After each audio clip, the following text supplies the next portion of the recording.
Hello friends, good afternoon. American English Academy welcomes you all. In this video, we are going to discuss about the problems based on articles, and it's going to be the last part of the concerned topic, problems based on articles. But before starting this topic, I humbly request you to subscribe my YouTube channel American English Academy and press the bell icon so that you should receive all the notifications of my upcoming videos. Thanks a lot. Let's start the topic, problems based on articles. The first question is, the seed of the modern amenities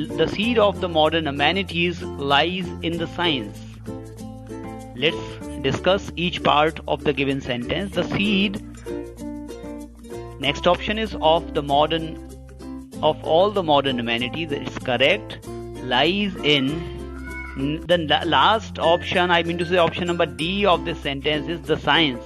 Students, the word the science is incorrect here because when the words like life, science, man, women, they are used in broad sense. जब भी इन शब्दों को जैसे कि life, science, man या woman, इन शब्दों को broad sense में यूज किया जाता है तो उस केस में इनसे पहले कभी भी डेफिनेट आर्टिकल का यूज नहीं किया जाता है. इसी तरह से लाइफ, साइंस, मैन, वुमेन अगर ये किसी स्पेशल मीनिंग के लिए यूज की जाते हैं तो इनसे पहले डेफिनेट आर्टिकल द का यूज किया जाता है. For example, Madhup leads a happy life, तो यहाँ पर स्पेशल मीनिंग रखता है कि वो एक खुशहाल जिंदगी बिताता है, तो इसलिए इससे पहले इनडेफिनेट या डेफिनेट आर्टिकल आर्टिकल का यूज किया जाएगा. अब यहाँ पर आर्टिकल क्या हो गया दोस्तों? A happy life. A is indefinite article.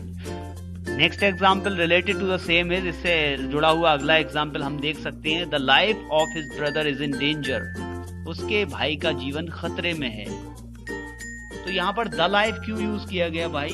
यहाँ पर द लाइफ इसलिए यूज किया गया है क्योंकि because we are discussing the word life in special meaning. क्योंकि ये जो वर्ड लाइफ है इसको हम एक स्पेशल मीनिंग में यूज कर रहे हैं, इसलिए लाइफ से पहले द का यूज किया जाएगा. लेकिन यहाँ पर इस एग्जाम्पल में साइंस को हम ब्रॉड सेंस में यूज कर रहे हैं, तो जब भी हम ब्रॉड सेंस में लाइफ को, साइंस को, मैन, वुमेन इन शब्दों को यूज करेंगे तो उनसे पहले किसी आर्टिकल का यूज किया नहीं जाएगा. So it should be science only. So what is the correct answer?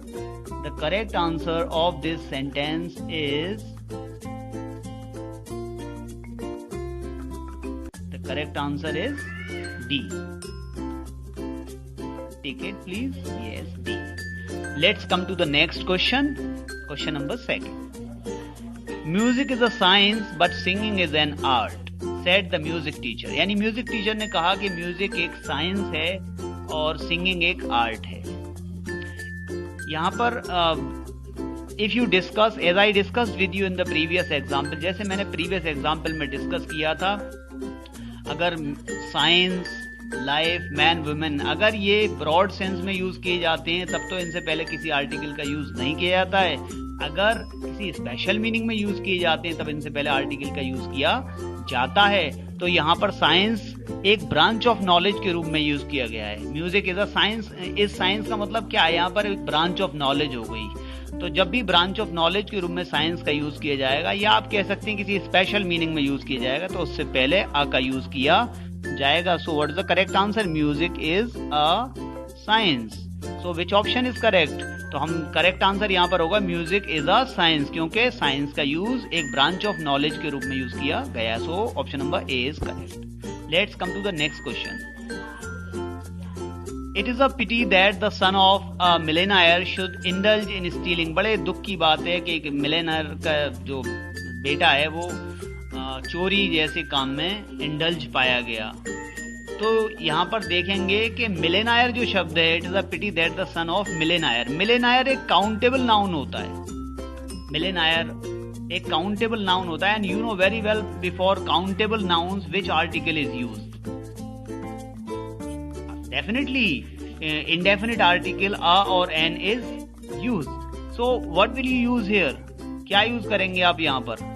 Definitely you have to use a millionaire. क्योंकि काउंट ये कॉन्सोनेंट साउंड को प्रोड्यूस कर रहा है, मिलेनायर कॉन्सोनेंट साउंड दे रहा है, तो इसलिए a millionaire is the correct answer of this question. So which option is correct here? Option number B correct है. Let's discuss question number next. This is the most important question which you have to prepare very carefully. This is the most important question. Students, you know very well that superlative degree of adjective is used when we discuss about more than two persons or no more than two things. आप जानते हैं कि superlative degree का use superlative degree of adjective का use तभी किया जाता है जब हम दो या दो से ज्यादा व्यक्तियों या वस्तुओं की तुलना करते हैं. लेकिन आप जानते हैं कि यहाँ पर सिर्फ एक क्वेश्चन की बात की जा रही है और आप ये भी जानते हैं कि सुपरलेटिव डिग्री से पहले द का यूज किया जाता है. Most is the superlative degree of much. Much की सुपरलेटिव डिग्री मोस्ट होती है, मच, मोर, मोस्ट. तो इससे पहले दिस इज द मोस्ट, ये सबसे ज्यादा इंपॉर्टेंट क्वेश्चन है. एक ही क्वेश्चन की तो बात की जा रही है, आगे की तो बात कंपैरिजन तो दिया ही नहीं है इसमें. तो जब कंपैरिजन नहीं दिया है तो फिर ये सुपरलेटिव डिग्री कैसे हो सकती है? सो व्हेन वन थिंग और वन पर्सन इज डिस्क्राइब्ड और discussed, it is always positive degree my friends. तो जब हम एक व्यक्ति या एक वस्तु के बारे में बताते हैं या उसकी खूबी बताते हैं या खामी बताते हैं, कुछ भी बताते हैं, तो ऐसे केस में हम उसको पॉजिटिव डिग्री के रूप में यूज करते हैं. और पॉजिटिव डिग्री से पहले कभी भी डेफिनेट आर्टिकल द का यूज नहीं किया जाता. So the word the is incorrect here. यहाँ पर क्या होगा? होना क्या चाहिए? A most important. होना क्या चाहिए था? A most important question. और जबकि इन्होंने दे रखा है द मोस्ट इम्पोर्टेंट, क्योंकि हम एक ही की बात कर रहे हैं, आगे कंपैरिजन नहीं दिया गया है, तो इसलिए ये द गलत है, यहाँ पर अ होना चाहिए. So option number, which option is correct students? I think you have understood. Option number B is correct. Let's come to the next question. Before start discussing about the next question, I would like to discuss a few more things related to the same example. अगला question discuss करने से पहले इसी example से related एक दो चीजें और डिस्कस करेंगे, देखते हैं. इसका एक्सेप्शन है you are the most powerful man in this party. अब यहाँ पर द मोस्ट आ रहा है. आप लोग सोच रहे होंगे, यू आर थिंकिंग दैट वो भी द मोस्ट था, ये भी द मोस्ट है, क्या फर्क है? देखिए, उसमें आगे क्वेश्चंस के बारे में कुछ नहीं दे रखा था. यहाँ पर दे रखा है कि पार्टी, इन दिस पार्टी, यानी इस पार्टी में तुम सबसे ज्यादा शक्तिशाली व्यक्ति. इसका मतलब it means that there are some more people in this party. इसका मतलब पार्टी में कुछ और भी लोग हैं, और जब और भी लोग हैं तो और लोगों का कंपैरिजन तुम्हारे साथ किया जा रहा है.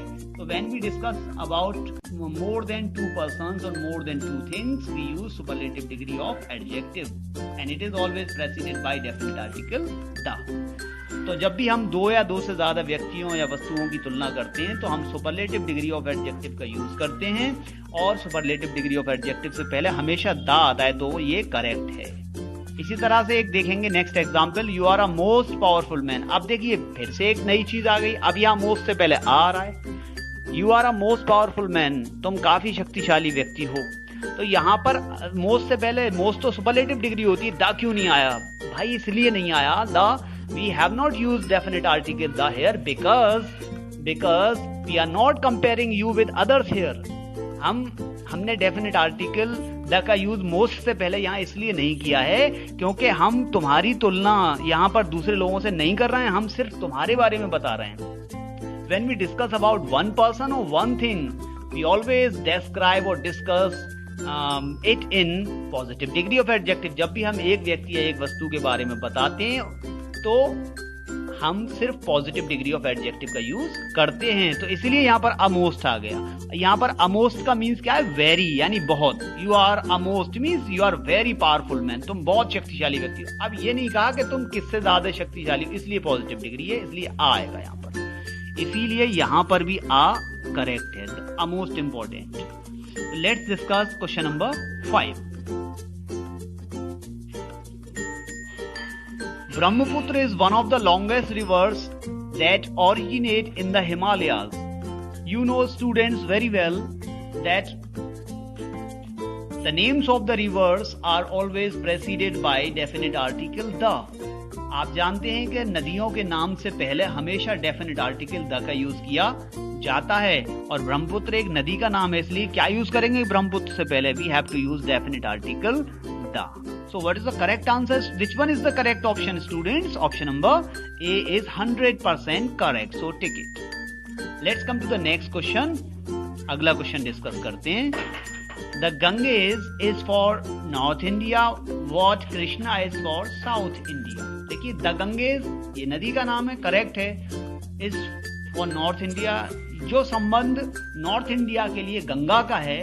What Krishna is for South India, वही संबंध कृष्णा नदी का साउथ इंडिया के साथ है. And I have already discussed with you in the previous example that the names of the rivers are always preceded by definite article the. पिछले example में discuss किया था, नदियों के नाम से पहले डेफिनेट आर्टिकल द का यूज किया जाता है, इसलिए कृष्णा से पहले क्या आएगा दोस्तों? The correct answer is the Krishna. Yes. So which option is correct? Option number C is correct. Let's come to the next question. The principal asked Harsh to return to the hostel before the sunset. Principal ने हर्ष से कहा कि hostel sunset से पहले वापस आ जाना. Principal asked Harsh to return to the hostel before. यहाँ तक तो करेक्ट है. It is correct up to this point.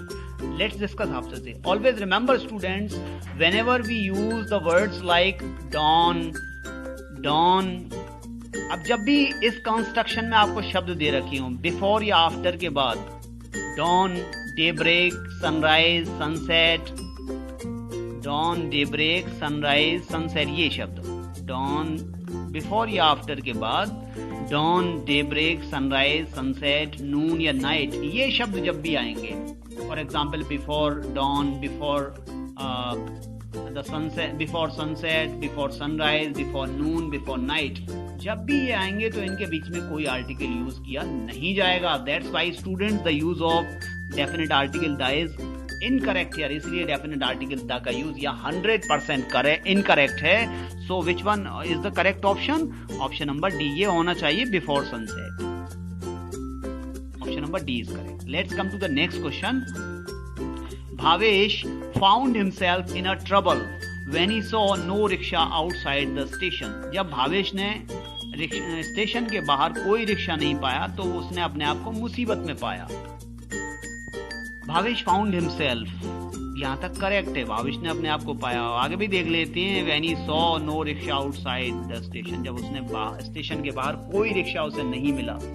याद रखिए दोस्तों, इनके बाद जब भी danger, I am highlighting it, please pay attention, जब भी इन प्रीपोजिशन के बाद danger, in danger, in trouble, in confusion, in that, in demand, in detail, in fact, जब भी ये आएंगे तो ये इडियोमेटिक्स हैं.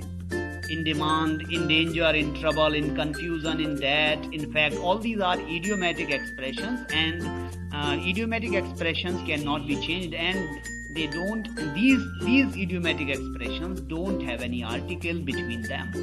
और इन idiomatic expressions में आर्टिकल का यूज नहीं होता है. तो यहाँ पर क्या इनकरेक्ट है? इन अ ट्रबल इनकरेक्ट है. In a trouble incorrect. It should be in trouble. What is the correct answer? In trouble, TROUBLE. So which option is correct? Option number B. Let's come to the next question. Tushar said that he did not feel any need to discuss the episode in detail. Tushar ने कहा कि he did not feel any need, कि उसे लगता है कि कोई जरूरत नहीं है डिस्कस करने की इस एपिसोड को in detail. In the detail दे रखा है आपको. अभी I have already discussed this in the detail, I mean to say about this idiomatic expression in the previous example. पिछले एग्जाम्पल में अभी डिस्कस किया था कि जब भी इन प्रीपोजिशन के बाद I mean to say danger word आ जाए, या फिर ऐसे कह सकते हैं कि in danger, in trouble, in confusion, in debt, in demand, in detail, in fact, ये सब idiomatic एक्सप्रेशन है और इनमें बीच में किसी आर्टिकल का यूज नहीं होता है. सो what is the correct answer students? In detail is the correct answer. तो यहाँ पर इन डिटेल करेक्ट आंसर है, इन द डिटेल नहीं होगा क्योंकि ये idiomatic एक्सप्रेशन है. So which option is correct student? Option number D. Let's come to the next question. Question number 10. All the staff of MHA office hold the view that Mr. Vishal Verma is a very wise and an intelligent officer. All the staff of MHA, any MHA office का पूरे staff की एक राय है, क्या राय है? That mister विशाल वर्मा, कि mister Vishal Verma is a very wise and intelligent officer, कि mister विशाल वर्मा एक बहुत ही बुद्धिमान और इंटेलिजेंट ऑफिसर है। तो यहाँ पर देखिए क्या, what is the error in this sentence? Students try to understand how wise is correct when we use two adjectives about the same person. The first adjective is always preceded by indefinite article. याद रखिए, जब भी हम एक ही व्यक्ति के बारे में, अब यहाँ पर वाइज और इंटेलिजेंट जो क्वालिटीज बता रहे हैं, हम एक ही व्यक्ति, we are discussing about the same person, these are the two qualities about the same person. तो जब भी हम एक ही व्यक्ति की दो क्वालिटीज को डिस्कस करेंगे, तो पहली जो क्वालिटी होगी उससे पहले तो आर्टिकल का यूज किया जाएगा। यानी ये जो हमने किया है, ये वाइज से पहले जो आका यू वेरी वाइज जो यूज किया, अ वेरी, ये तो करेक्ट है, but this use of article is incorrect. लेकिन जो सेकंड यूज एन जो यूज किया इंटेलिजेंट ऑफिसर से पहले, ये इनकरेक्ट है, क्योंकि पहली क्वालिटी से पहले ही डिस्कस करेंगे, सिर्फ दूसरी से पहले नहीं करेंगे, because we are discussing two qualities of the same person, क्योंकि हम एक ही व्यक्ति की दो क्वालिटीज की बात कर रहे हैं। और जब एक ही व्यक्ति की दो क्वालिटीज की बात हम करते हैं, तो पहली क्वालिटी से पहले ही इंडेफिनिट आर्टिकल का यूज कर लिया जाता है, दूसरी से पहले किसी आर्टिकल का यूज नहीं किया जाता है। आई think you have understood. Let's discuss the last example of this video session. The man is the only creature that is enrolled with the power of speech. यानी इंसान ही सिर्फ एक ऐसा प्राणी है जिसको के पावर ऑफ स्पीच गॉड ने दी है, बोलने की जो शक्ति है, सलाहियत है, वो गॉड ने दी है। देखेंगे यहाँ पर, if you discuss in detail, I will explain it for you. देखिए यहाँ पर द मैन जो वर्ड है इनकरेक्ट है। Why it is incorrect? It is incorrect because the word man represents the human race. यहाँ पर मैन जो शब्द है पूरी मानव जाति, संपूर्ण मानव जाति का बोध कराता है। मैन, वुमेन, इसी तरह से अगर काव कहेंगे, काव इज अ पेट एनिमल, तो यानी जितनी भी काव होती हैं वो सब पालतू जानवर हैं। द काव कहना वहाँ इनकरेक्ट है, बिल्कुल ठीक है ना। ये पूरी ह्यूमन रेस का बोध कर रहा है मैन, इसलिए ये क्या होगा, मैन इज अ, हाँ क्या होगा यहाँ पर, द इनकरेक्ट है, man is the only creature that is enrolled with the power of speech. तो यहाँ पर क्या होगा, man correct answer. 11A is correct answer. Let's discuss a few more examples related to the same. क्या man से पहले article का use किया भी जा सकता है? हाँ किया जा सकता है। वो कौन से केसेस है जिनमें किया जा सकता है, देखते हैं।